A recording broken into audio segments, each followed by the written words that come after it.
এই ল কয়লা। কয়লা দিয়ে কি করুম চাচি? মুখের ভিতরে কয়লা মাখবি। মুখে কেউ কয়লা মাখে? কেউ না মাখলেও তরে মাখতে হবে। তর লেগা আমার মাইয়া তিনটা বিয়া ভাঙা গেছে। তিন বাপ মা সারা মাইয়া আমার বাসায় কামের বেটির মতো থাকো। তোরে আল্লাহ এত রূপ যৌবন দিছে কেন? এদিকে আমার মাইয়া সারা গ্রামের মানুষ তোর লেগা পাগল হয়ে রয়েছে। গায়ের রং ফর্সা হওয়া কি অপরাধ চাচি?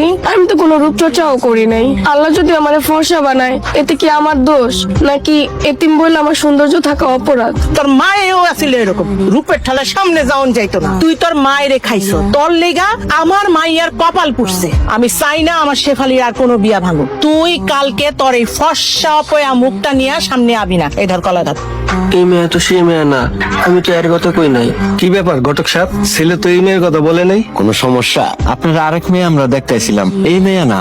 আমার তো একটাই মাইয়া। প্রতিদিন পুকুর থেকে পানি লয় এ বাড়িতে ঢোকে, সেই সুন্দর মেয়েটাকে। ওটা তো আমার বাড়ির কাজের মাইয়া। কি কয় এসব? চুপ করেন আপনি।